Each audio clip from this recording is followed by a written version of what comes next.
So today we are going to start off with the topic of mixers.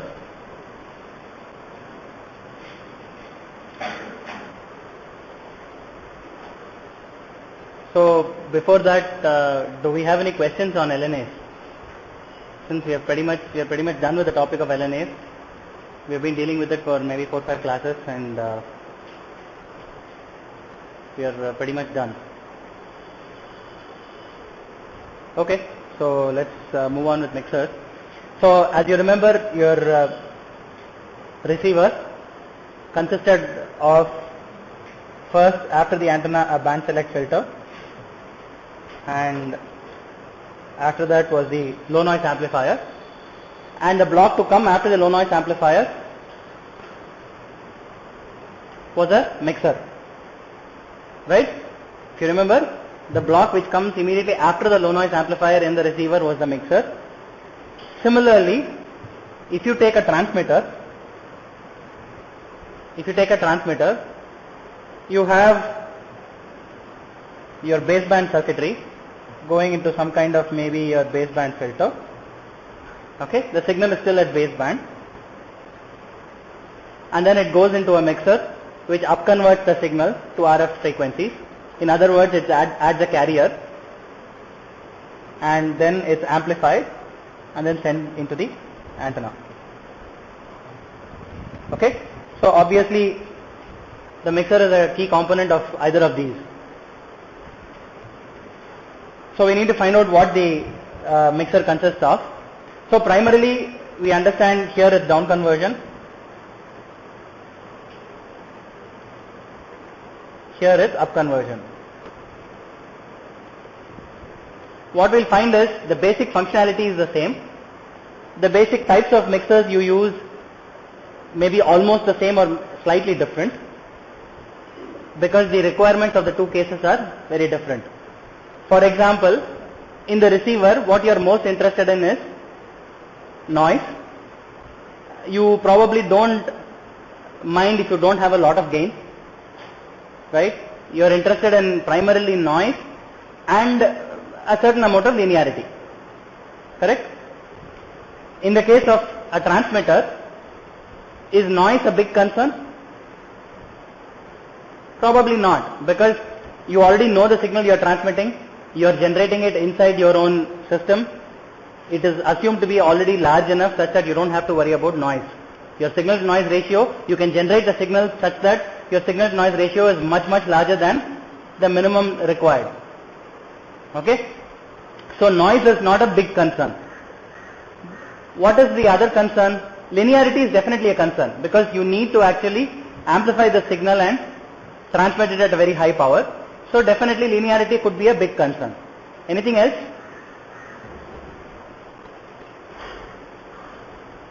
What about gain? I expect you also require some amount of gain in the transmitter, because remember, your signal levels may be coming out of the baseband filter, maybe of the order of maybe hundreds of millivolts, a few hundreds of millivolts, not very large. What you want out here, this is at high impedance levels, right? What you need here, okay, is of the order of, let us say, 25 to 30 dBm at 50 ohms. This is actually a lot of power gain, right? So, well, technically it's not power gain. Most of the power gain is coming from this block, but you need to have enough voltage gain. You can't afford to have loss, because any loss you have in the mixer will have to be made up for in the power amplifier. It makes it that much tougher, makes your linearity requirement that much tougher. Okay, so both of these cases you have some specific requirements. Depending on these, the actual mixer architecture you might choose for these two cases might be different. What is the third difference between these two? In the case of the down conversion mixer, the input frequency is at RF, probably a few gigahertz. The output frequency, if you take a direct conversion receiver, it is also going to be the same as the RF frequency. The LO frequency is the same as the RF frequency. The output frequency is directly at baseband.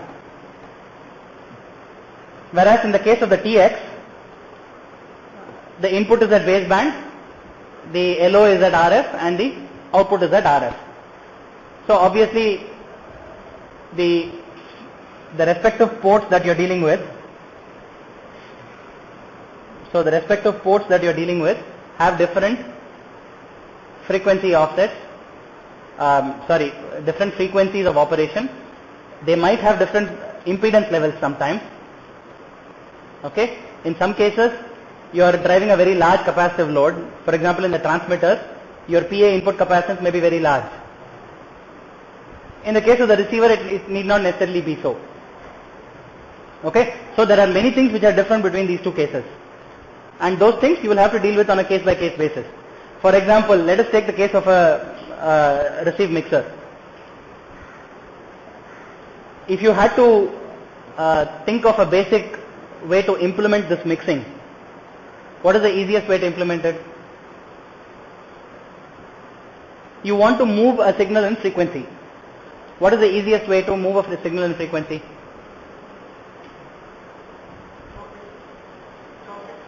Chopping. What is chopping?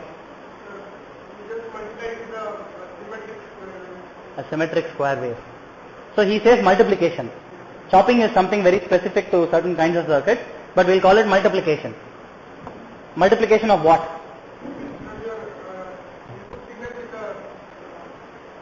With a symmetric square wave. Is that the simplest you can think of? What if I just multiply two sine waves? Why? Why is generating square wave easier? Most of the oscillators are not square wave, not necessarily. Most of the oscillators are actually, at least in IC form, if you look at LC oscillators that we are going to see soon, they are mostly sine wave oscillators. They are not square wave oscillators. So it is not necessary that square wave is easier to design. It may be easier to work with from a point of, if you are working with digital circuits or flip-flops, you are happier using square waves because you are interested in the edges. Okay? But quite often sine waves are also fairly easy to generate. Okay, so the easiest form of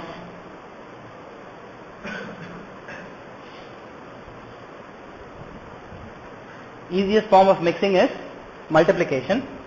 So what we'll do is, so we'll say the RF is some ARF cos omega RFT. The LO signal is some ALO cos omega LOT, and we'll say the IF, I'll call it the IF, it could also be the baseband. Right? We took the case of a direct conversion receiver on the previous page, so this is a direct conversion receiver, or possibly not. I have not said what this is, so let me call this IF. Okay?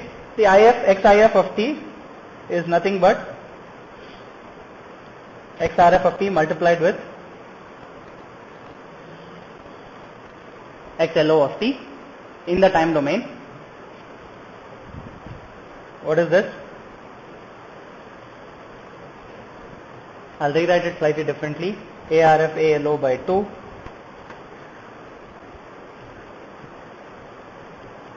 cos omega LO minus omega RFT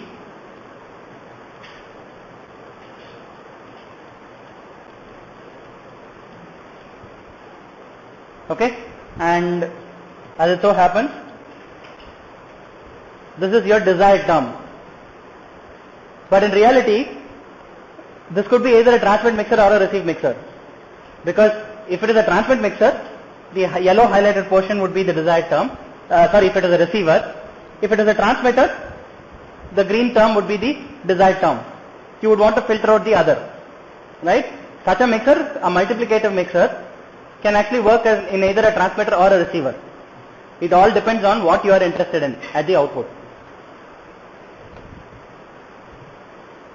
Okay, so now this is a very easy way of generating what you need in a mixer.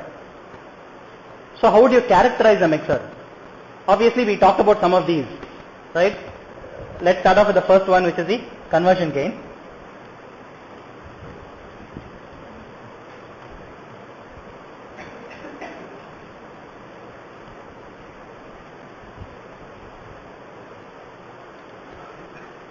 The reason you call it conversion gain is because it is not just simple gain. The output frequency is not the same as input frequency. Okay, so it's not a simple gain. Now, this could of course have two forms. One, you could call it power conversion gain. The other is voltage conversion gain. Okay? If you take a traditional discrete microwave mixer, you are going to match the LO port, RF port and IF port to 50 ohms. So you are putting in some input power into both the LO and RF ports. You are getting some output power at the baseband port or IF port, and all three are obviously matched to 50 ohms. So you are getting real power. However, in IC mixers, you don't necessarily match any port to 50 ohms. Okay? So therefore it makes more sense to talk about voltage conversion gain. So by default what we'll assume is, for the rest of the course, if we just say conversion gain, we are talking about voltage conversion gain. Okay? I'll represent it as GC. In this case, for this multiplicative mixer, what is the conversion gain? It's ARF ALO by 2. It's just ALO, ARF by 2 by, what is the input amplitude? ARF. So this is just ALO by 2. Okay? So the conversion gain for this mixer is ALO by 2. There may be cases where your conversion gain could be less than 1. That is also possible.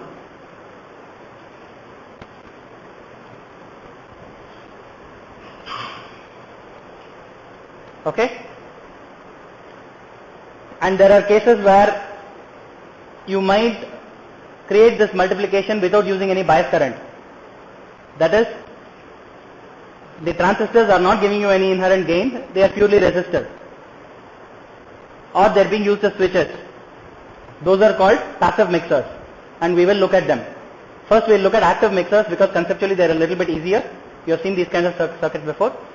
Passive mixers, there are again, depending on how you drive them, the impedance levels and so on, you can have different kinds. So we will look at them after we finish up with active mixers.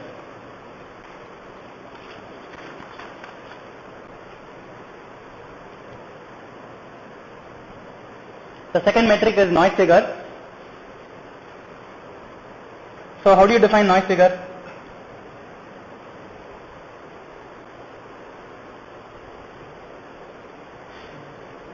Same as before, we'll just define it as a ratio of SNRs in this case, or as, based on definition, total output noise. However, there is a difference. What is that? The output frequency of interest is not the same as the input frequency of interest. That is a big difference in the case of mixers compared to other systems. So let us say I'll call it SNR at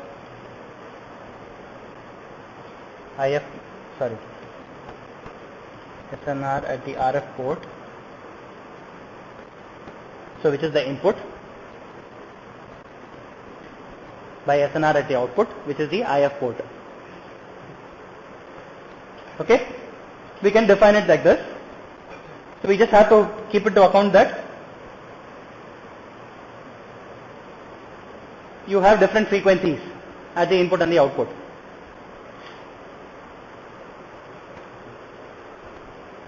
Now there is one more problem. So here we are talking about an IF mixer, so it's pretty straightforward. But suppose I take the case of a direct conversion receiver. A true direct conversion receiver would look something like this.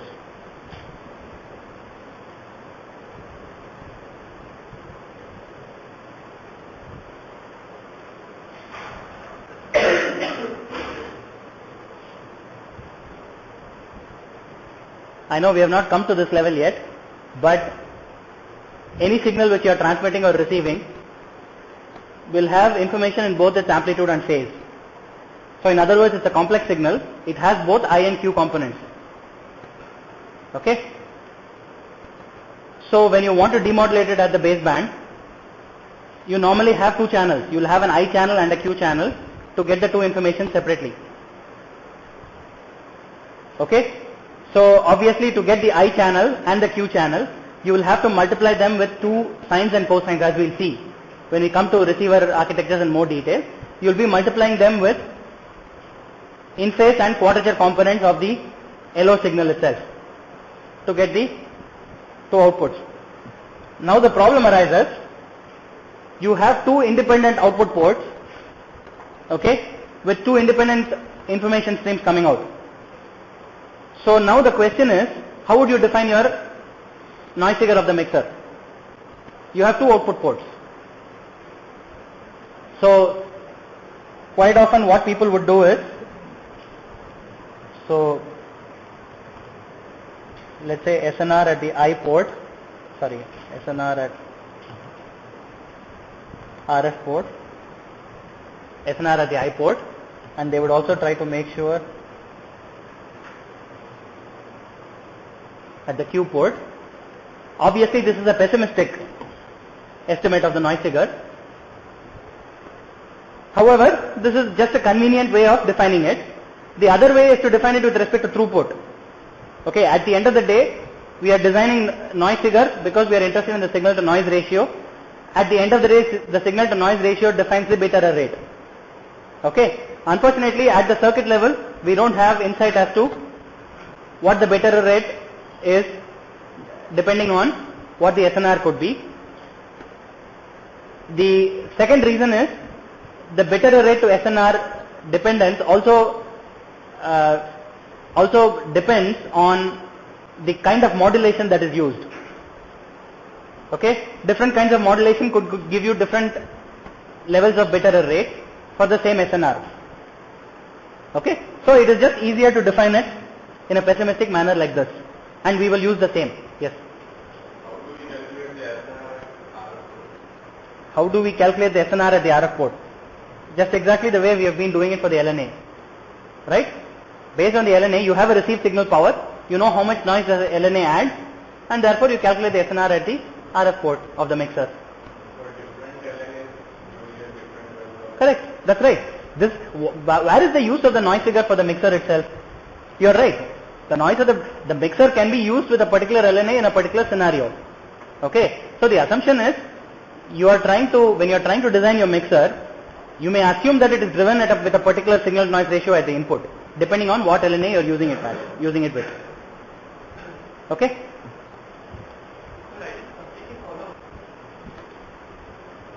Okay, so far so good. So we have defined the noise figure with respect to both IF mixers and direct conversion as well as heterodyne systems. Now the question is, let us take the case of let us say I have a desired RF signal here, and I have my LO. Okay, and let us say it is a direct conversion receiver. I am going down to baseband. Okay.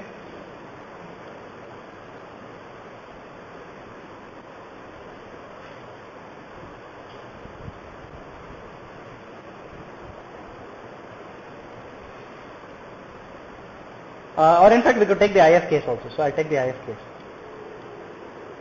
This is the IF. Okay. So what happens, I have the signal from here, I multiply the RF and the LO, and it brings me to LO minus RF, which is IF. So far so good. I'm just of course plotting the positive, you'll get the negative side also. Now there is a fundamental problem. Okay. So let us say this was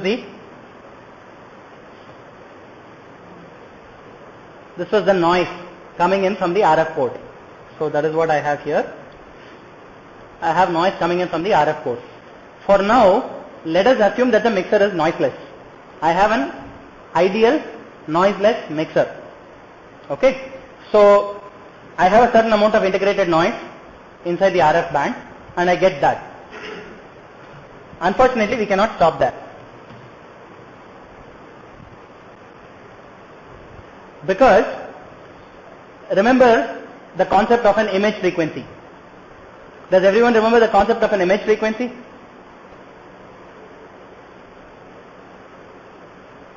Did I cover image frequencies in class? I think I did. When you multiply, when you have a mixer, when you have LO minus RF, you may also have a signal at LO plus RF, right? Or this is IF, and this will be LO plus IF. I call that the image frequency. Does everyone remember this? The symmetric point on the symmetric band of frequencies on the other side of the LO signal. What happens to this band here? That also comes down on top of your IF, right? For now, let us assume there was no image. We talked about the need for an image reject filter. But let us assume you either have or do not have an image reject filter, but you have no signal there. So in other words, you are taking this ideal noiseless mixer and testing it in the lab where you have a very controlled scenario. You don't even have an image signal. Okay? Unfortunately, even though you may not have any signal there, you still have noise, because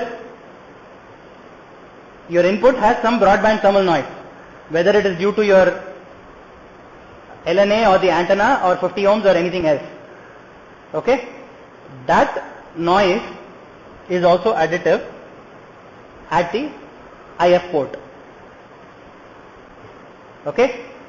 So let us take the simple case of a mixer, a standalone mixer which has 50 ohms at the RF, baseband and IF ports, and it's completely noiseless. What is the noise figure of this system? 3 dB, right? Because you have already sustained an SNR loss of 3 dB. Therefore, the noise figure, so I'll just say noise from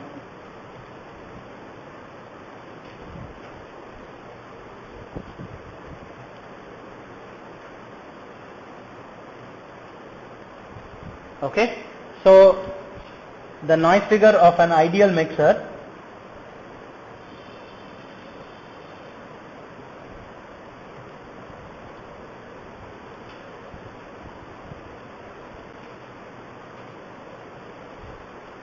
okay. The noise figure of an ideal mixer is already 3 dB. If you have noise being added from the mixer, okay, so you might have additional noise on the mixer, that will only degrade it further. Okay. Now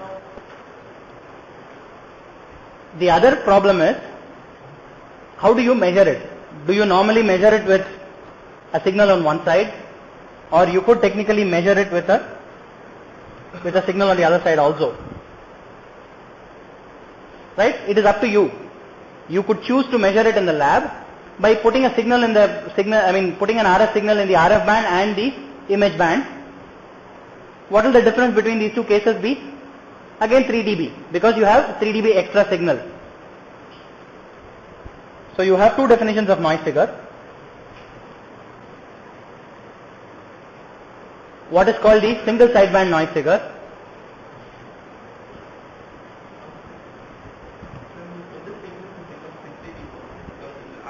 We are assuming power.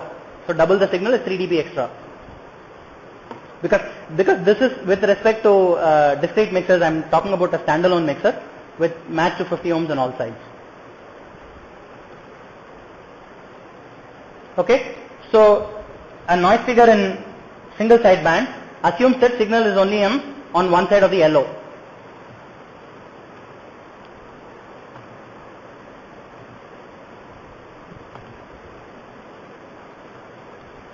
This assumes that you have signal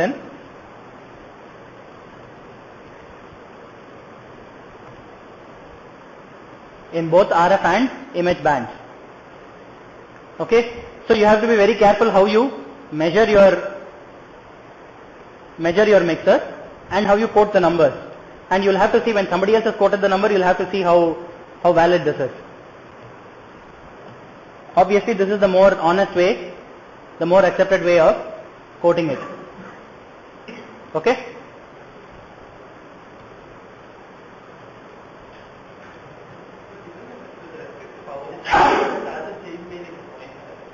Why doesn't the signal add in the same way? Because it's, no, it will have a shift though. It's not about this, but it will flip. But if you assume that integrated signal power, even if you could separate them out, integrated signal power will be 3 dB higher. That is all.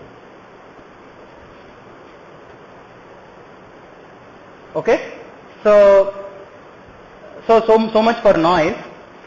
The next spec is in terms of linearity.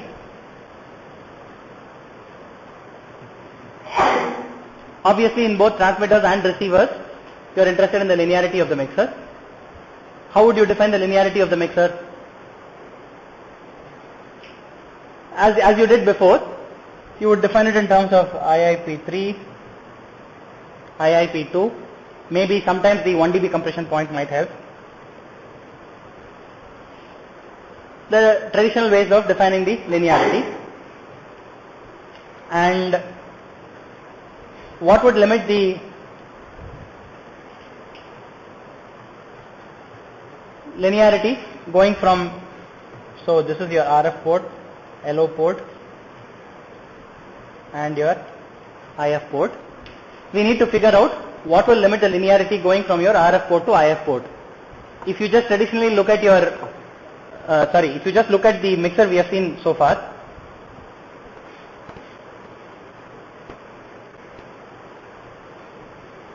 if you look at the multiplicative mixer we have seen so far, what limits the linearity of this?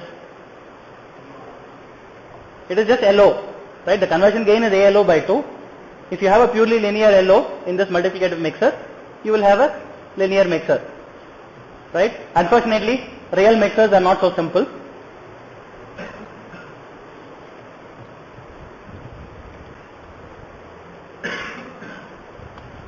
Now there is also one more problem with specifically with respect to mixers. Okay?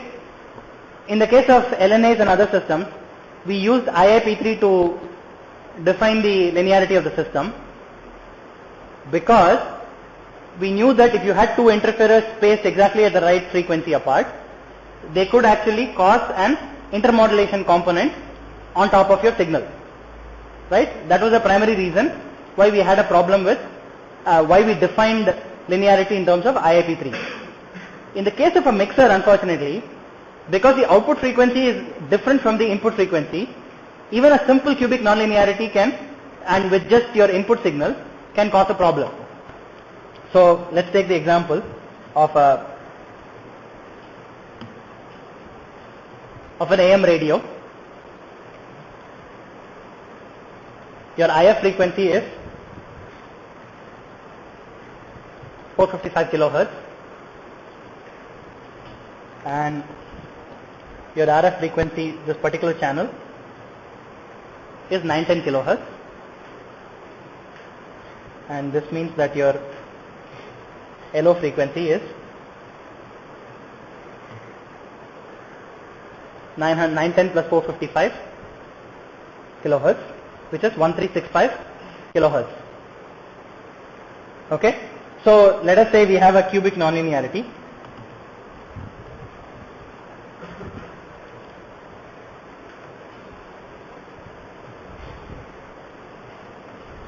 What does a cubic nonlinearity generate? What kind of frequencies? In this case, primarily the frequency we are interested in is, it will definitely generate at 2 omega RF minus omega LO. Because even though you only have one RF signal, you do have a second frequency component which is the LO signal. And if your mixer is nonlinear with a cubic nonlinearity, you can rest assured that you will get a term which is 2 omega RF minus omega LO. So in this case, what is this? What is 2 omega RF minus omega LO? Huh? It is the same as the IF frequency. Okay, this is 455 kilohertz, and obviously, even if you don't have a second signal in the RF port, this could automatically cause a linearity issue with your mixer. Okay?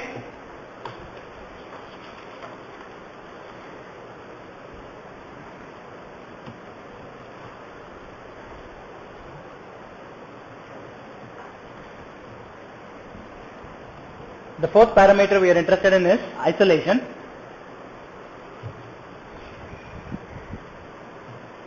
So let us take the case of an receiver where you have an LNA, you have a mixer, and you have some IF amplifier, and the IO. This is your omega IF. So you could have, if you have poor isolation, you could have your LO frequency leaking through to the IF. You could also have your RF frequency leaking through to the IF. Both of these could cause problems. Obviously, when you go down to your IF frequency, the assumption is that IF frequency is significantly removed from your LO and RF frequencies. However, as we saw, that case may not be true. It really depends on the system. In modern cellular systems, that may be true. Okay? In the case of the AM radio, that is definitely not true. They are pretty close to each other. Now, if you do have RF and LO feed through to the IF port, if the IF amplifier or IF circuitry has some nonlinearity, again your RF and LO could mix to cause some problems with linearity. Right? This will distort your desired band.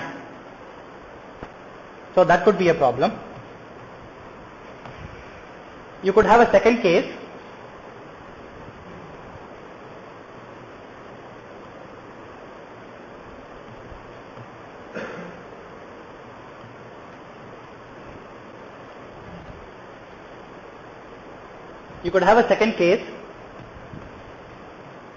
where the LO component actually feeds back into the RF port. So far we looked at the RF feed through and the LO feed through to the IF port. You could have a case where the LO feeds through to the RF port, or actually even to the input of the LNA. And obviously it could also feed through this way. What does this cause? You could have a case where the LO signal could be re-radiated out of the antenna. Obviously that is also a problem, because your LO signal is now, it's supposed to be self-contained inside your system. It is now interfering with somebody else's transceiver. You can't have that.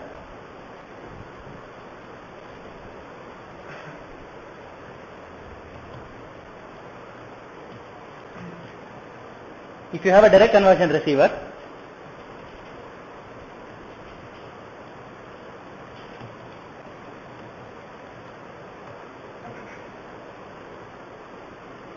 if you have a direct conversion receiver, what is the IF frequency? This is around DC, so it's at baseband. There is no IF frequency. IF is 0, and LO equal to RF. What happens if you have feed through from LO to RF port? You will get a DC feed through. You will get a DC feed through component. In other words,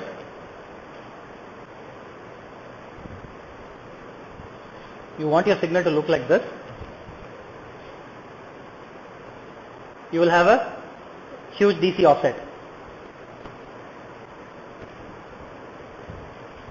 Obviously the problem only becomes worse if this LO to RF feed through is time varying, because then you get a time varying DC offset. Makes it all the more tougher to cancel it out.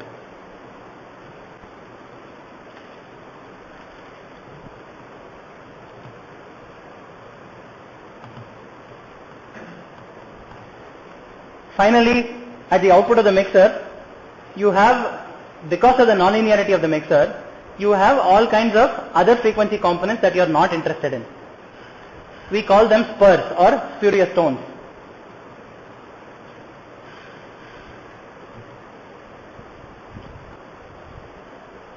Okay, so these are undesired frequency components.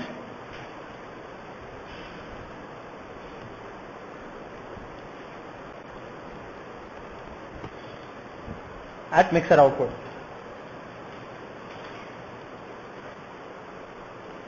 We took the simplest example of a multiplicative mixer with sinusoidal inputs, and we found that there was only one single unwanted tone. In the case of a receiver, there was omega LO plus omega RF. In the case of a transmitter, there was omega LO minus omega RF. In a general case, we will not be so lucky, because as he pointed out, there are many mixers which operate with square wave LOs, and therefore you will get mixing components of RF with the harmonics of the square wave, harmonics of the fundamental frequency. So you will get lots and lots of spurious tones at the output, lots and lots of undesired tones. Obviously you will have to find out some way to filter it out. Normally, in the case of a receiver, this is a little bit easier, because let us say you take a direct conversion receiver, your signal is at baseband, you require just a simple RC filter probably to knock out the higher frequency tones. To knock out the lower frequency spurious tones, you might require a higher order active filter.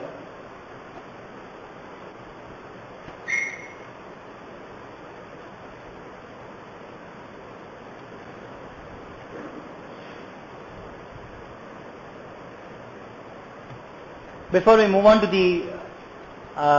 the more commonly used IC based mixers, we'll look at the more traditional mixers also, just to have some idea of what other mixers are out there. So far we have been looking at a mixer as a 3-port, essentially a 3-port system. You have the RF port, you have the LO port, and you have a IF or baseband port. Okay, you can also have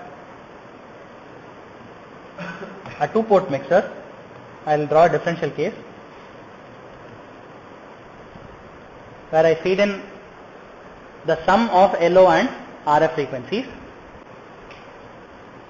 and at the output we need to get the desired frequency. We will take the case of a system which has some nonlinearity, f of Vn. Okay, I have drawn some kind of a soft nonlinearity, well-behaved nonlinearity.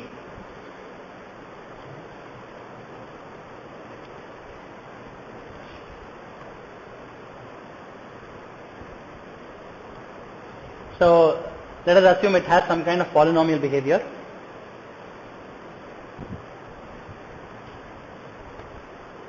Okay, what will happen? Depending on these two terms, right, depending on the amplitudes of LO and RF and the CN components, you will get many different frequency components at the output. So fundamentally you are using the nonlinearity of the system to cause mixing.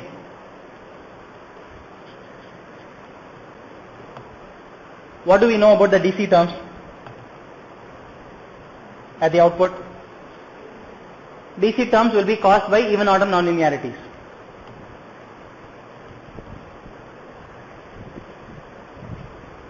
Okay, easy to take care of.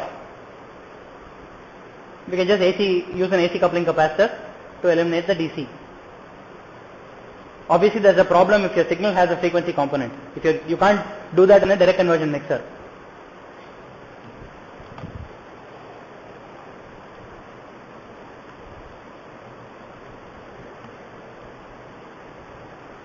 You will also get harmonics of the input frequencies.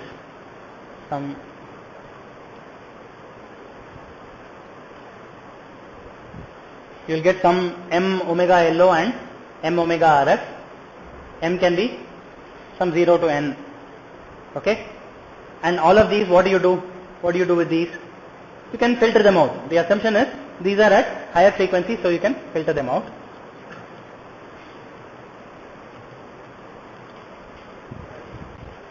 Because the assumption is your IF frequency is much smaller than RF and LO.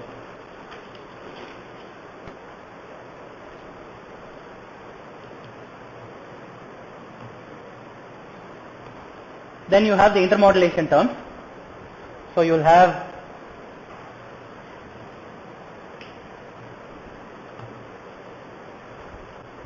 obviously IM2 terms will be omega RF plus or minus omega LO. Right? These are the IM2 terms. What are these? These are the desired terms. Right?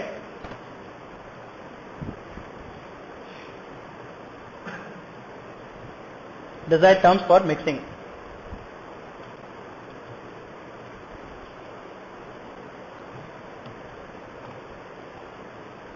And obviously you can have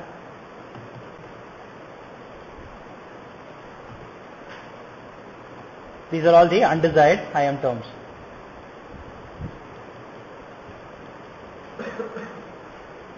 And again, depending on where they are, you will have to use filtering to get rid of them. So what is the simplest mixer you can design in terms of nonlinearity? The square law, right? The simplest mixer that you can think of for this kind of polynomial mixer is a square law mixer.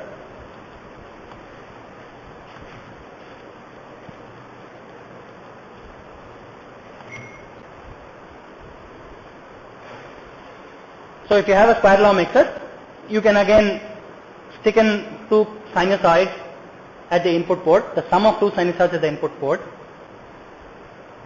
So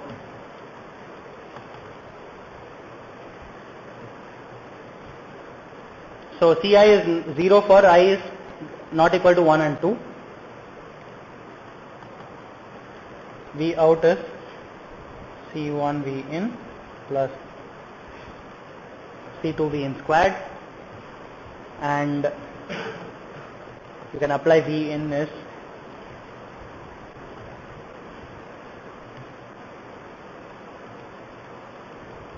VRF cos omega RFT plus VLO cos omega LOT.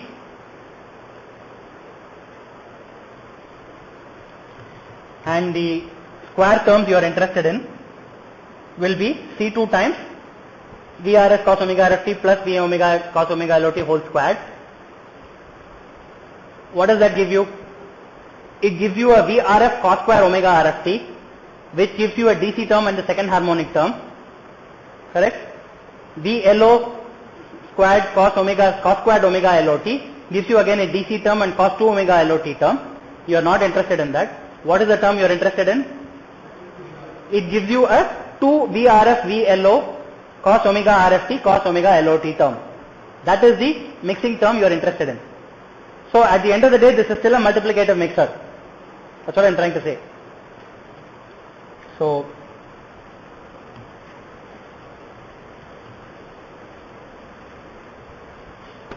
the cross term in the square term is 2C2 VRF VLO cos omega RFT cos omega LOT. So now you are going to rewrite this as C2 VRF VLO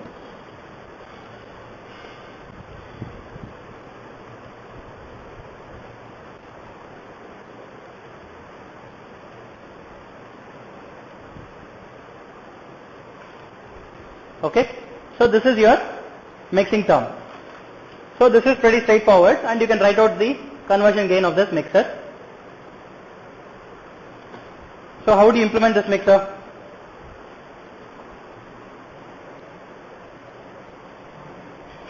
A MOSFET, right? A MOSFET has a square law behavior. A long channel MOSFET has square law behavior. So you can very easily design a MOSFET based circuit to actually decide this. Why is that? The output current has a square relationship with the input voltage. So let us take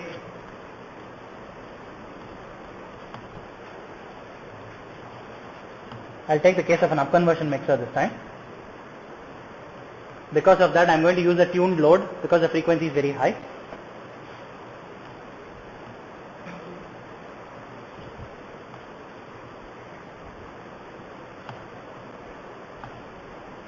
This is your bias.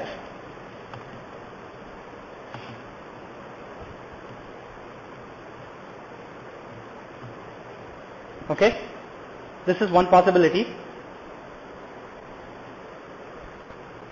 How do you add the two signals? You will have to find the way I have shown, just a simple adding. You could sum it using resistive elements, for example. You could sum it using reactive elements. I mean, there are many different ways to do this. One other way to effect this, instead of summing them at the gate node, what you can do is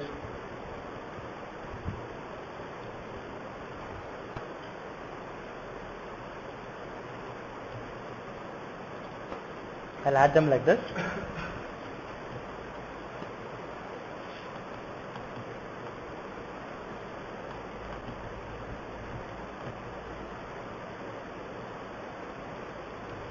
So I give the RF input at the gate and give the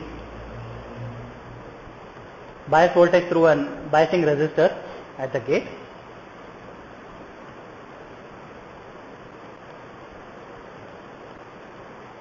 And I give the yellow signal at the source. This is another way to, instead of adding them resistively or reactively at the gate itself, I can give the two input signals like this.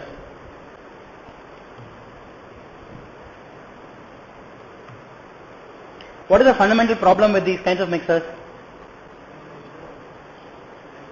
Isolation, right? You started off this saying isolation could be a big problem with your mixers. And what you are doing is you are actually adding LO and RF at the same port and sending it into the mixer, right? There is obviously a problem.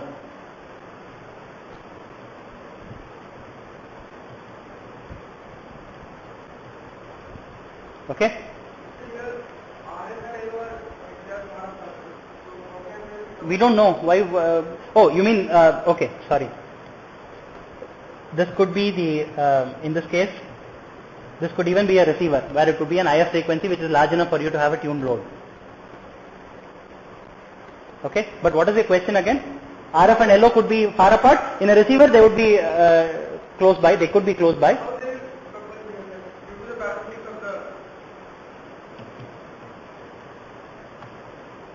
You have CGS, right?